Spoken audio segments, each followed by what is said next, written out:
Bienvenue sur A Dylan Story. Aujourd'hui, je suis accompagné de Théo. Bienvenue. Et du coup, on est là pour vous parler des 20 ans du Seigneur des Anneaux, le retour du roi qui fête ses 20 ans du coup le 17 décembre. Et pour ça, on a décidé de faire un petit questionnaire. Donc je vais poser des questions autant sur le Seigneur des Anneaux, le retour du roi, 10 au total, et 10 sur l'ensemble de la trilogie. Vous l'aurez compris, 20 questions pour 20 années. J'ai préféré faire ça que une critique, puisque pour moi, le Seigneur des Anneaux, le retour du roi, c'est tout simplement un film, un chef-d'œuvre. Un chef-d'œuvre et surtout les trois films représentent un film. Enfin pour ma part, je le vois plus comme ça. Je le vois comme ça aussi. Et donc en fait oui, je vous dis le retour du roi, mais autant la communauté de l'anneau que les deux tours sont pour moi des chefs-d'œuvre, dont je vais vous dire que ça c'est incroyable, ça c'est incroyable, ça c'est incroyable. Donc là pour le coup j'ai trouvé que c'était mieux de faire un petit questionnaire. Alors comment ça va se passer? En fait c'est un questionnaire où soit on a l'embarras du choix de la réponse, soit on a 3 possibilités de réponse, où j'ai choisi des choses, tu verras. Ah ouais. Et on a au total qu'un seul joker si on ne veut pas faire un choix ultime. Ok? Ouais. Voilà. Ok. Surtout, n'hésitez pas à vous abonner, liker, et ce qui nous ferait le plus plaisir, c'est que vous commentiez et que vous répondiez aux questions avec nous. Ça serait vraiment. Ouais, ça serait sympathique de répondre au questionnaire avec nous. Voilà. Donc petite vidéo comme ça, sympathique. Et donc on va se lancer. Partager aussi évidemment. Et donc voilà, j'ai mon petit portable. Et je vais me lancer dans les questions. Tu as d'autres questions avant de... Non, moi je suis partant et j'ai hâte de découvrir les questions parce que le truc à savoir, il a préparé les questions en amont et moi je ne suis pas au courant des questions qu'il a préparées, donc j'ai hâte de pouvoir les découvrir. Tout à fait. Et donc on alternera entre une question du Seigneur des Anneaux 3 et une question globale sur la trilogie. Voilà. Et je vais commencer par le Seigneur des Anneaux 3 du coup avec une question le Seigneur des Anneaux 3, les gens quand ils en parlent, généralement du retour du roi, c'est pour dire que c'est un film épique. C'est vrai qu'il y a un enchaînement de scènes épiques, on est d'accord. Et donc je vais commencer par une question plutôt difficile, qui est, pour toi, quelle est la scène la plus épique du Seigneur des Anneaux 3? Au moins, là-dessus, pour moi, il y a aucun doute, mais c'est vrai que quand on se remémore un peu tout, il y a quand même déjà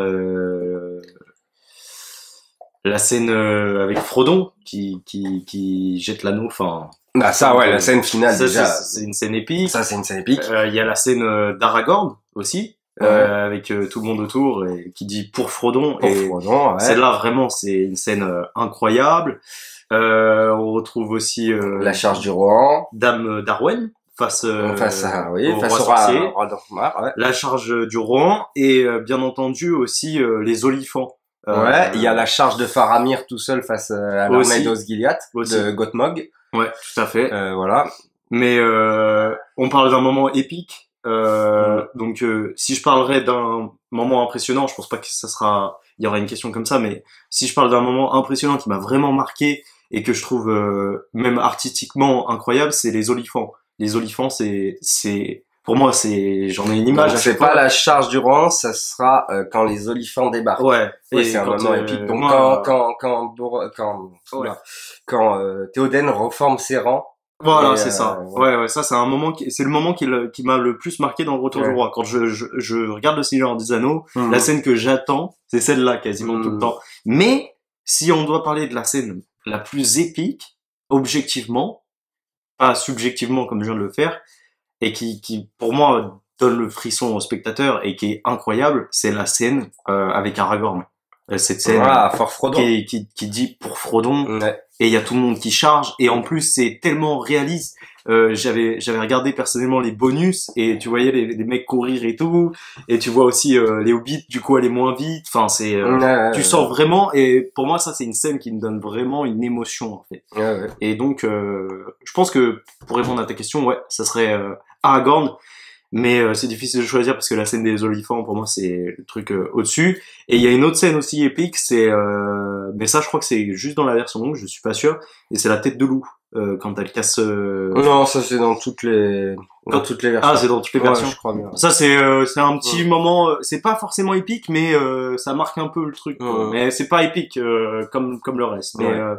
Mais voilà, pour moi c'est ça. Et toi du coup pour toi moi, sans hésitation, et je pense pour beaucoup de monde, alors ça va être un petit peu cliché et moins original que Théo, mais ça va être la charge du Rohan. tout simplement, ce rassemblement, voilà, massif, tout ça, même s'il y a beaucoup de trucs faits à l'ordi derrière, tout ça. Donc la première rangée enfin c'est des vrais cavaliers qui sont là, notamment quand ils chargent. Le reste est fait à l'ordi, mais il faut dire que c'est vachement bien fait. Le petit Tony s'invite à la fête, hein, évidemment, comme d'habitude.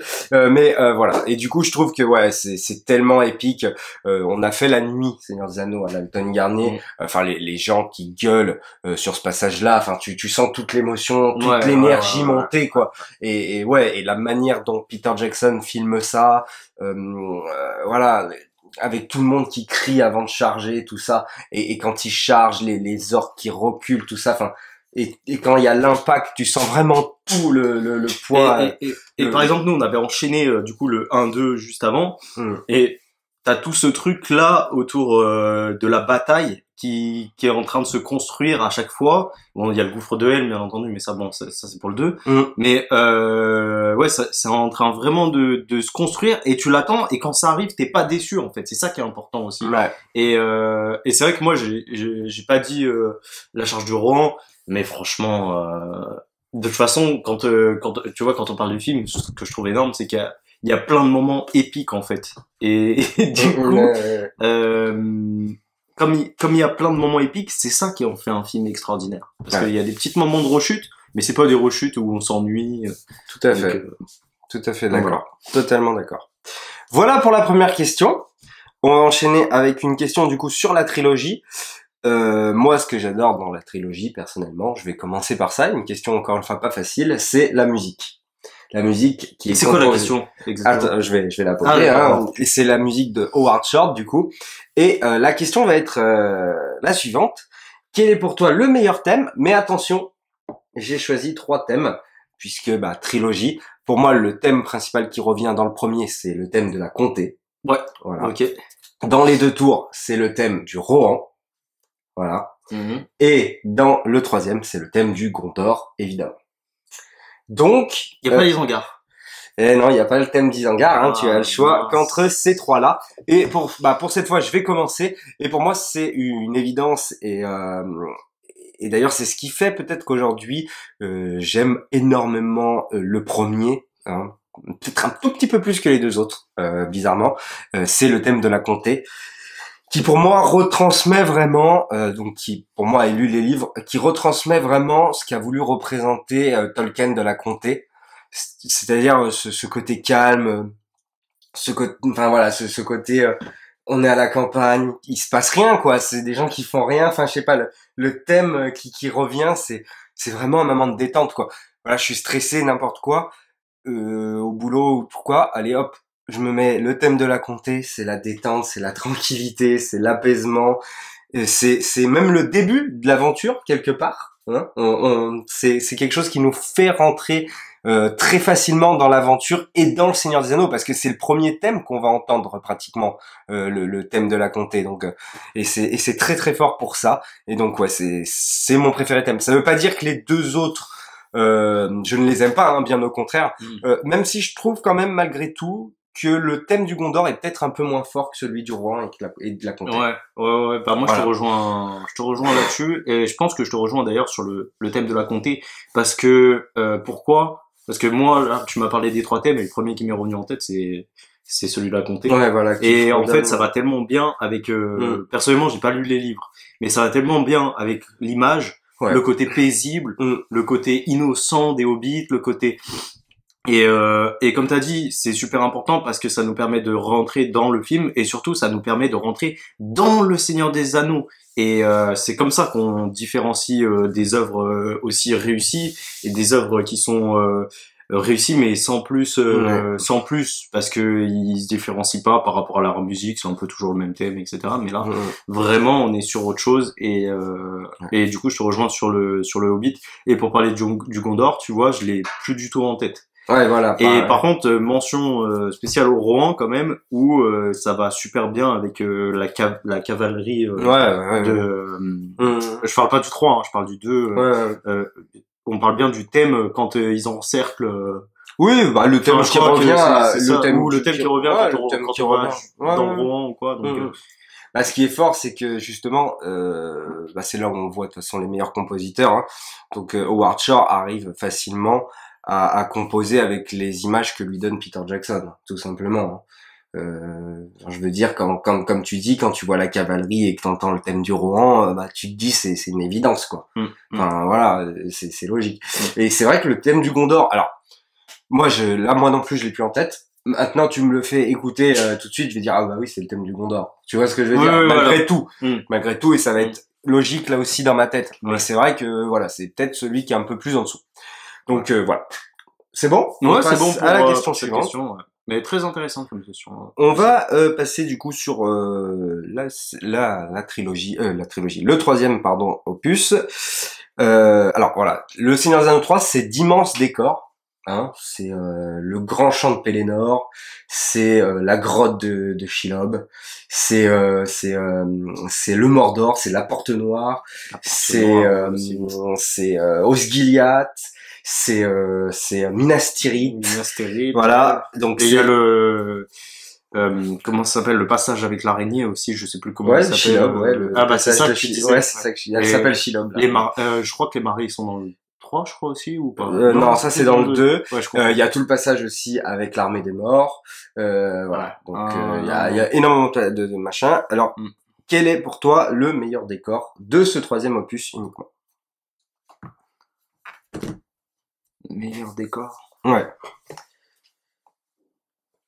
C'est dur à dire hein, quand même, mais de ce troisième opus, le meilleur décor, la Porte Noire est assez impressionnante, je trouve. Mais qu'on voit dans le 2 déjà, hein, évidemment, mais bon. Là, étant donné qu'il y a la bataille finale, mais en fait, il y a tellement de trucs, la Porte Noire. Il y a tellement de trucs bien que t'es là, tu te dis putain, si je dis ça. C'est dur de choisir, effectivement. C'est là où on en revient au point que pour moi c'est une trilogie parfaite, c'est que bah voilà, il y a tous les décors sont tellement ouf que voilà. C'est immersif en fait. Ouais. Et non, bah après le Mordor, c'est bien, mais bon, c'est assez sombre.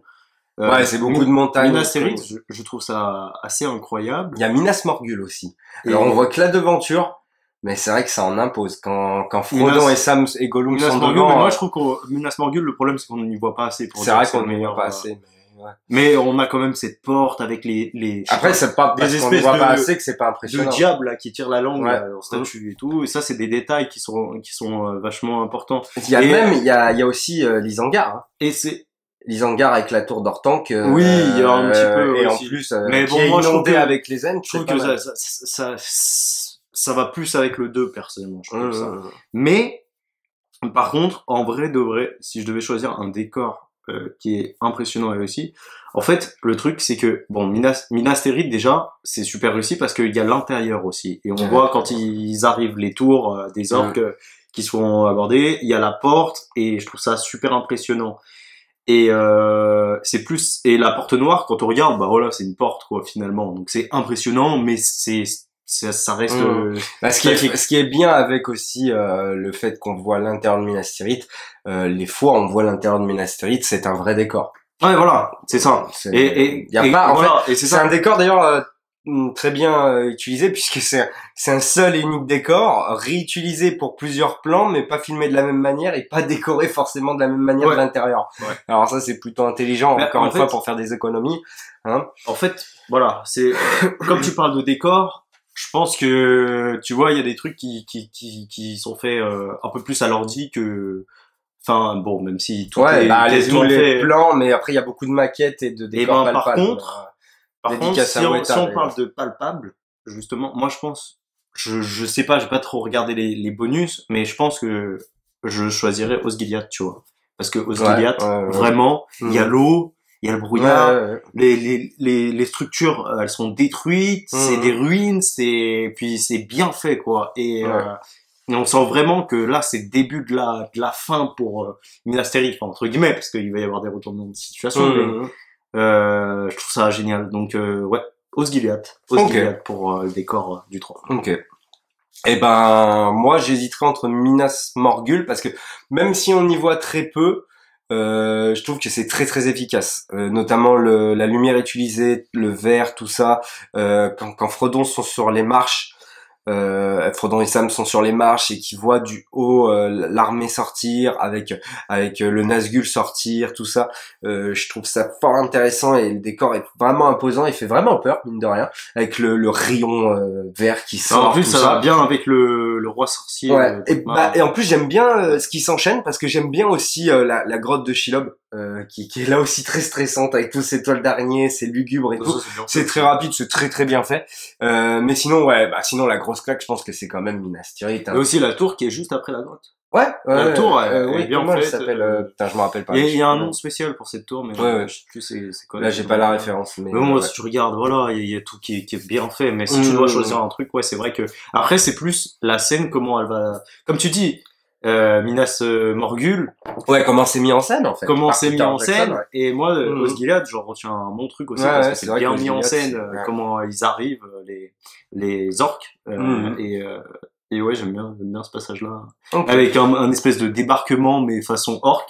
Parce que c'est un peu les mêmes structures que les bateaux qu'on voit pour le débarquement de 1945, c'est vrai. Enfin pas 1945, mais vous m'avez compris. Ouais. C'est un peu le même la même idée. Mais ouais, c'est vrai. Bon, après il y a pas de moteur ou quoi, mais après c'est différent.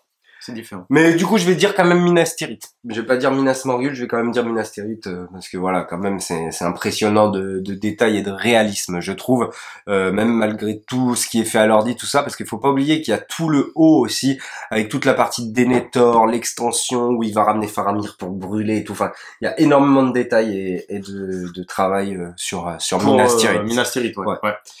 On va passer du coup à la 4e question, où on va faire quoi comme question. Alors, alors je vais peut-être pas mettre celle-ci tout de suite. Du coup, on a fait le meilleur thème. Et ben, on va faire maintenant le meilleur peuple de la trilogie. Et là, t'as l'embarras du choix.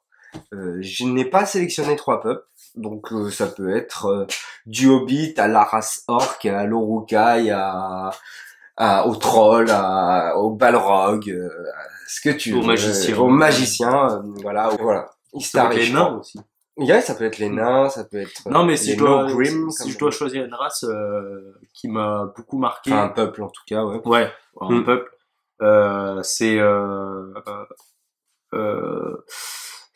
les Uruk-hai. Les Uruk-hai, j'aime trop en fait parce que on voit toute leur fabrication, on sait à partir de quoi ils ont été faits, comment ils sont faits, et ils sont au-dessus des orques, et tu sens leur puissance, et même leur carrure, leur casque, tout. J'aime beaucoup ce peuple, enfin peuple entre guillemets, mais j'aime bien l'armée de Saruman, quoi. Alors d'ailleurs, petit détail, et comment dire, leur caractère, parce qu'on sent qu'ils ont un caractère plus solide que les orques et plus violent en fait, et on le sent vraiment ça. Petite précision, c'est que les Uruk-hai en fait sont une autre race que les orques dans les livres, il me semble, mais ils ne sont absolument pas créés par Saruman. D'accord. En fait, c'est rien à voir. Il me semble dans le livre. Mais je trouve que la façon dont sont fabriqués les Uruk, du coup, dans le film de Peter Jackson, retransmet bien la pensée et la vision de Tolkien, qui dans le livre de Tolkien, si tu veux, il critique l'industrie. Putain, j'arrive pas à le prononcer, j'ai pas réussi. Aide-moi. L'industrialisation. Merci. Qui pour lui est vu d'un mauvais œil. C'est pour ça d'ailleurs que la comté, c'est la campagne, tout ça machin, et que tout ce qui est usine, la fumée, tout ça, le Mordor qui est noir. Enfin, tu vois ce que je veux dire? Il aime pas ça du tout. Et je trouve que ça, Peter Jackson, notamment grâce à la fabrication des Uruk-hai par Saruman, qui coupe les arbres, qui brûle, etc. Donc qui dévaste la forêt, qui fait d'ailleurs d'Isengard une terre un peu comme le Mordor. C'est bien retranscrit. Encore une fois, là, ce qui est important aussi, c'est le thème de l'Isengard, qui va bien avec ça. Le thème des Uruk que tu disais, ouais. Ce thème-là, il est incroyable, et même leur armure, etc. Enfin, en tout cas, moi, le design, il est super important, et voilà. Après, peut-être que toi, tu vas choisir, du coup, un autre peuple. J'ai hâte de voir ce que tu dis et quoi tu vas dire sur eux. Mais en tout cas, moi, c'est par rapport à eux. Il y en a, ils vont choisir les elfes. Moi, par exemple, les elfes, c'est des gens qui jouent de la flûte, quoi. C'est Oui, mais c'est ça. Mais c'est des gens d'une montée divine, tu vois. C'est paisible, mais il y en a qui vont choisir ça. Et en fait, c'est des gens parfaits, en fait. Ouais. Voilà, quoi. C'est des gens parfaits. Alors là, la question est vachement compliquée de choisir un peuple de... C'est vrai que ça peut être le peuple des morts aussi, quand tu regardes. Ouais, l'armée des morts. Parce qu'il y a un récit derrière ça. Ouais. Mais moi, mon choix est très très simple, c'est les Ents, tout simplement. Ah oui. Voilà. Alors les Ents, déjà, c'est l'un de mes préférés passages du livre. Mais là, on est sur les films. Et pareil, j'adore Silverbarb, j'adore la rencontre avec Sam et Pipin, avec Merry et Pipin, pardon. Voilà, j'adore tout ce passage. Et c'est plutôt bien retranscrit à l'écran. Là, encore une fois, le passage livre-écran, je trouve que c'est vachement cool. Silverbarb est vachement bien fait. Hein. Ils ont utilisé un vrai... C'est un animatronics en quelque sorte, hein, où d'ailleurs Pipin est vraiment dessus et Merry aussi, où ils font bouger avec des ficelles. En fait, c'est une grosse marionnette plus qu'un animatronics finalement, parce que c'est quand même eux, je crois, qui font bouger certaines articulations. Je crois pas que c'est automatisé. Bah, je sais plus si c'est automatisé. Je sais plus si c'est automatisé, c'est un animatronics. C'est ça. Bon. J'avais vu aussi, c'est sur un fond vert et ils sont en haut du truc. Voilà. Ouais. Et j'adore le fait que ils doivent prendre des heures pour se dire un mot, tout ça. Et voilà, et quand ils attaquent et tout, c'est trop stylé. Enfin voilà, j'adore ce peuple. Enfin, c'est des arbres qui parlent, quoi. D'ailleurs, ils ressemblent un peu plus à des hommes dans la version de Tolkien. Enfin, à des hommes. Non, ça reste des arbres, mais ils ont vraiment ce côté humain, on va dire. D'accord. Enfin, ouais, en quelque sorte. Bon. Après, le passage des Ents, moi, la première fois, c'est bien et tout. Et c'est vrai que quand tu regardes après, nous, on regarde souvent le Seigneur des Anneaux et des fois, c'est un peu long. Tu vois, Ah ouais, pour toi, c'est long. Faut que ça. J'adore voir les Ents. Hein, vraiment, ils sont trop bien. Mais quand ils galèrent à dire un mot, t'es là, tu te dis, allez, faut que ça avance et tout. Mais ça fait partie du truc parce que en même temps, en fait, ce qui se passe, c'est, je crois qu'il y a le gouffre de Helm en même temps. Et ça fait que toi, t'as envie de voir le gouffre de Helm. Ah et oui. du coup, ça, tu trouves que ça casse un peu. Ouais, je crois que c'est un peu ça le truc. Et t'es là, tu te dis. Moi, je trouve que c'est ça qui est fort aussi, c'est que Peter mais ça fait Jackson, partie du truc. il arrive à garder des moments comme ça sans, en tout cas pour moi, que ça me fasse chier ou que ce soit long en fait. Voilà, comme tu dis, ça fait partie de l'univers et du folklore. Après, je dis ça, voilà. ça reste un chef-d'œuvre et puis ça reste. Mais tu vois, si je dois choisir un moment qui est un peu moins, qui est un peu long, ça sera celui-là. Ouais, ce sera un peu ça. Ok. De toute façon, le 2, il est un peu plus, c'est la transition. Donc forcément, il est un peu plus mou que. Ouais. Enfin mou. Entre guillemets. Ouais. C'est entre guillemets, mais par rapport au 1 et au 2, au 1 et au 3, pardon. Ouais. Vraiment, c'est après voilà, c'est pas... Du coup, on va repasser à la trilogie. Ouais. Et ça sera la dernière question de la première partie. Je vais à la mort la plus horrible du troisième opus, du coup, on va finir là-dessus. Alors, il y a la mort de Saruman, qui est vachement cruelle, parce que au-delà du fait qu'il se fait planter par Grima, ah oui, c'est vrai que c'est dans le troisième opus. Dans la version longue, du coup, il va aller se planter sur les pics carrément. Ensuite, il y a la mort de Denethor, qui lui va carrément jouer la torche humaine et va sauter du haut de Minas Tirith. Ouais. Et ensuite, il y a Gollum, qui va finir dans la lave. Bon, lui, c'est celui qui a l'air de moins souffrir, malgré tout, quand même. Hein, parce que bon, tout ce qui compte pour lui, c'est l'anneau. Mais voilà. Alors, quelle est pour toi? Attention, c'est pas la meilleure mort, c'est la mort la plus horrible. Hein, c'est difficile. Hein. Bah, pour moi, la plus horrible, franchement, je pense qu'il faut ça arrive à personne. Bah non, moi, c'est Denethor. Denethor aussi. Parce que Denethor, le truc, c'est qu'il est enflammé, il est vivant. Ouais, en plus, il voit que son fils, il est en vie, en fait, et qu'il s'est trompé. Et il s'enflamme comme ça. Enfin, elle est cruelle, cette scène. Il est en flamme totale, et voilà. Et bon. Après, voilà, si on parle c'est vrai que c'est horrible. Moi, je parle en termes moralement parlant. Même on sait que le feu, c'est la pire.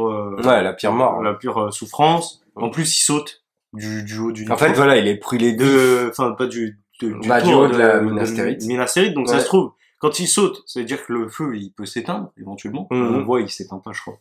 Et imagine, après, tu t'éclates contre le sol. Mais par contre, Saruman aussi, quand il s'empale sur le pic, là, oh. Alors ça d'ailleurs, on est dans le pur Peter Jackson. Pour avoir vu tous ces films, ça c'est voilà, c'est le gore Peter Jackson, c'est le Peter Jackson, voilà, c'est le Peter Jackson du Hobbit 3 où les mecs ils ont des lames sur les côtés de leur char et ça découpe les têtes des. Ça c'est exactement pareil. D'ailleurs c'est pour ça que pour moi, c'est vrai que si tu l'enlèves de la version longue, hein, parce que c'est vraiment typique de la version longue, c'est pas sorti au cinéma, ça ne change absolument rien et je trouve que c'est un peu trop appuyé sur Saruman. Il méritait peut-être pas non plus de finir comme ça empalé sur des pics.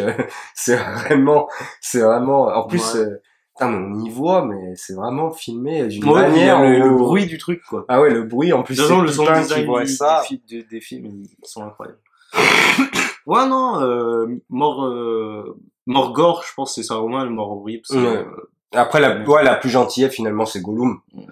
Parce qu'en vérité, tu tombes dans la lave, tu meurs direct, hein, je pense. Je sais pas, tu vas souffrir, cool. Ouais. Je sais pas si tu coules vraiment comme ça, normalement tu fonds, je pense. Ouais. Oh, non, ça doit faire mal. Ouais, ça doit picoter. Bon, voilà.